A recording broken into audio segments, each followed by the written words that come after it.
Hey everyone, Lisa Salvatore here with your intuitive astrology and energy for the week ahead of May 1st to May 8th. Rabbit, it is the first of the month. May the month of May bring in positivity, love, abundance, and blessings for us all. First things first, I must address this. I have been receiving so many emails and phone calls to my business phone and Instagram messages about somebody, more than one somebody, setting up fake profiles and soliciting clients for money and offering readings through private message and collecting money via PayPal.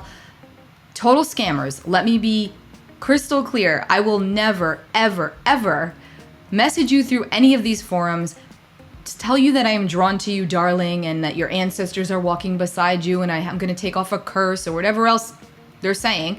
I will never, ever, ever, ever do that. And if you've worked with me before, and even if you have not, but you just happen to know my style, that is so not my style. And I'm so sorry that they're bothering you. And I am so sorry if you've fallen for it, because they do make the profile. It looks almost exactly the same. They're very savvy. They maybe go off by a letter, but they take all of the pictures. They take our links. It's happening to many, many people in the community, not just myself. It's happened to me more than once. It's extremely frustrating. I am aware of it. There is nothing I can do, unfortunately. But thank you for letting me know. All you can do is report them and block them, and hopefully eventually they'll stop.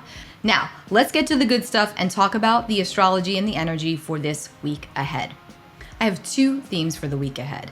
Don't Stop Believing, the song by Journey, because I'm very connected to music, especially lately, and I want to put a song in here for the week ahead. And then also Fly Like an Eagle, because this week especially, is all about power, manifestation, visualization. It's about being very discerning and staying above like an eagle, the way they soar high in the sky, very discerning, waiting for the right moment to act toward what it is that they're envisioning, what it is that they're going after, whatever goal it is, okay? Think about this from the broader perspective of us being the eagle, and whatever it is that we're working towards, that's our vision, that's our goal, that's our aspirations.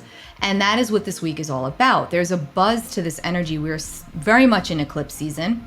We just had our solar eclipse yesterday in the sign of Taurus. If you did not catch that video, you can find that right on my YouTube. It's still very applicable. We are very much entrenched in this energy. And right now it feels quite good. It feels like there's a lot to it, which there absolutely is. But there's a lot of good here. There's a lot of positivity here. But we know that there's always going to be bumps and bruises along the way.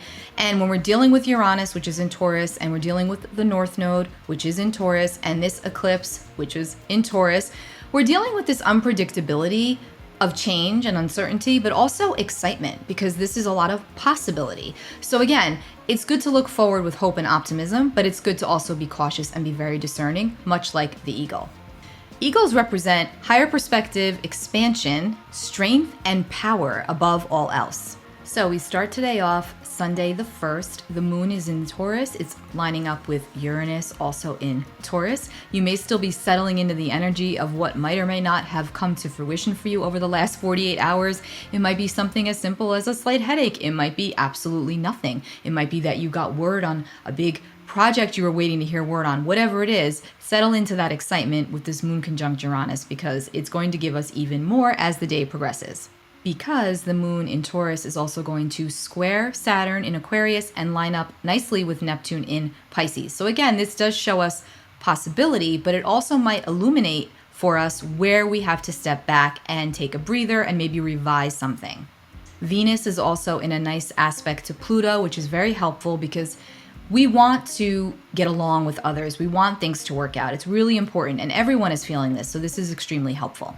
And then we get to Monday the 2nd, and Monday is a busy day. The moon is very busy on Monday. There is a lot of energy to start this week off. The moon is going to start the day off in Taurus, and it's going to line up beautifully with both Venus and Jupiter, who are still harmonizing very, very nicely to bring forward what we desire, to help us out as much as possible. This is a very blessed energy, and it's still carrying us through this week ahead. The moon is also in a supportive aspect to Pluto.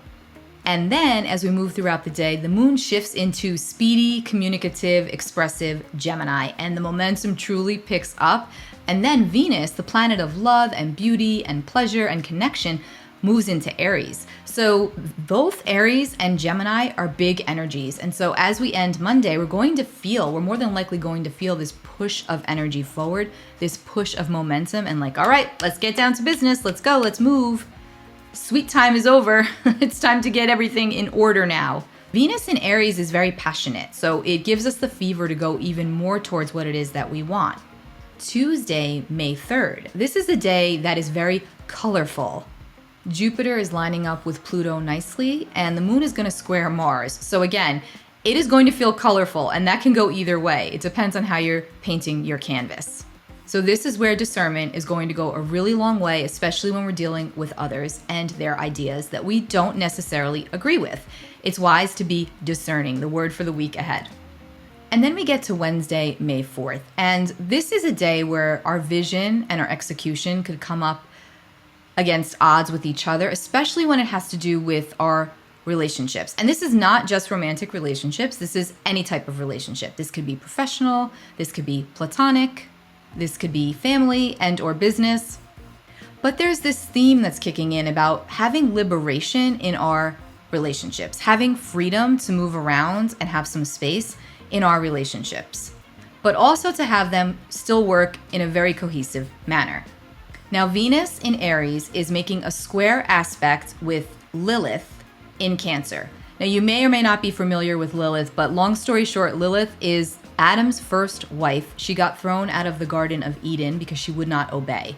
So Lilith is that side of all of us that wants to be a bad girl and wants to come out and just rebel and do what she wants, especially when it comes to her femininity. Now, we all have feminine and masculine energy, and this can pertain to any relationship, so it doesn't have to be taken into a, romantic context or sexual context, but it certainly can be that way because we are dealing with Venus in Aries, which is very passionate. And so when it comes up in a square aspect with Lilith, there could be some push-pull about wanting to be the perfect partner in a connection, wanting to do things the right way and do the right thing. But at the same time, you want to retain, you want your individuality to be maintained. You want that to remain.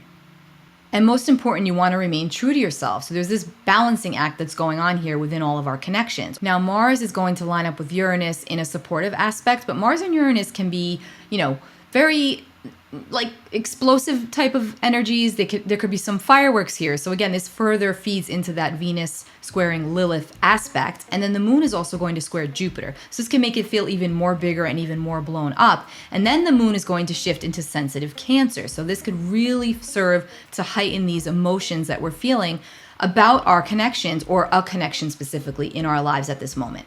And the moon will also trine Saturn. So there's something here about really going inward and, again, being discerning and asking ourselves if what we're fighting for is really worth it in the long term, in the long run, and if there's something we could be doing better that will work best for us and then also for others. So there's a balance here. And then this theme of freedom and liberation is most certainly going to carry out throughout the remainder of the week. And when we get to Thursday, May 5th, the moon is going to square Venus, and the sun is going to conjunct Uranus. And so this could be the type of day where we say, I don't care anymore. I'm stepping out. I'm doing what I got to do for me. I want my independence. I'm done with this. So this could literally be, for some, the ending of an important situation or relationship, or for others, a liberating new beginning and walk on the wild side in another relationship. And here's the tricky part. It could be relationship to self. So there's many different ways that this can play out, but the energy is here. So let's see how this manifests for you.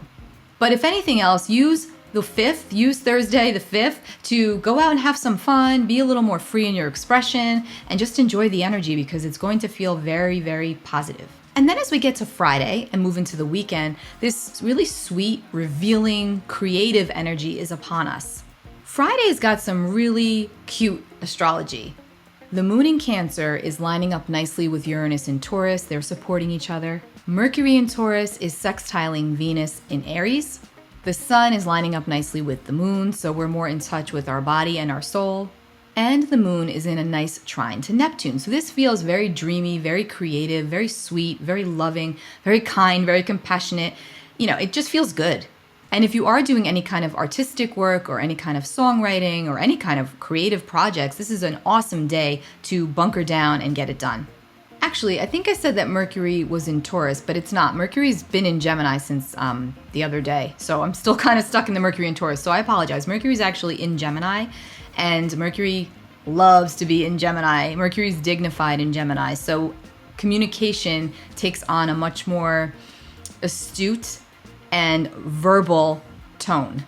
And then we get to Saturday, and it's time to have some fun, let our hair down, be more creative, as the moon's going to shift into bold and vivacious Leo as we move throughout the day on Saturday, which always bodes well for getting out and having some fun, having a good time, being creative, being expressive, using our voice, following our heart. Leo's all about the heart, following our passions.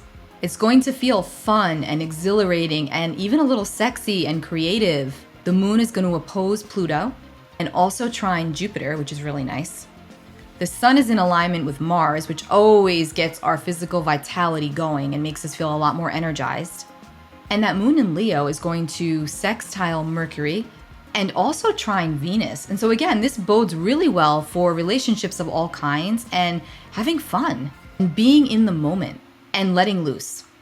And then we get to Sunday, May 8th, and the moon is going to square off with Uranus. And honestly, that could be a day where we find ourselves duking it out with somebody in our life.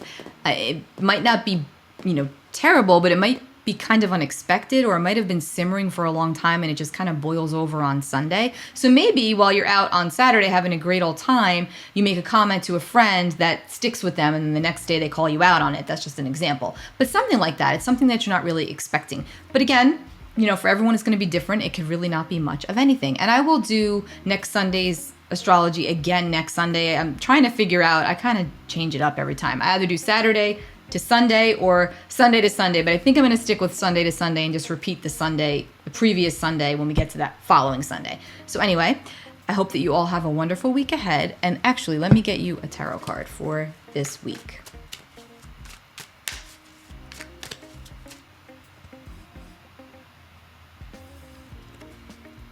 This is the Page of Cups. So the Page of Cups is all about sweet messages. Cups are all about emotion. Definitely a week centered around the heart, centered around emotions, centered around our feelings. It has a nice tone to it. I think there's a lot of really good energy here, positive. And the more we're in alignment with our truth, the more we can be in alignment with others, and the more authentically we can show up in our relationships. And that's not always easy to do, right? Because, we're human and we have many different emotions and they're very complex, but it's through our relationships with others that we really learn the most about ourselves. And so when we shun a piece of who we are to avoid conflict or confrontation with another, we're actually stunting our soul growth. So think about every confrontation, every situation that comes up that makes you uncomfortable. Lean into it, especially if that relationship or situation or project or person is significant for you and to you. Don't hide your head in the sand. This is not a week you want to do that. The more you can lean into it and sit with it and be discerning and then speak consciously. Remember, Mercury is in Gemini, and Mercury in Gemini likes to talk, okay? And it's usually quite clear, but it could also be quite fast. So, again, there's this piece of think it through, really digest it before you say anything. But it is a week of heart-centered awareness and of coming into a space where we feel more comfortable speaking our truth, or at least acknowledging our truth. That's a huge step. So I hope that this has helped you. Take really good care of yourselves, and I will be back with next week's energy report.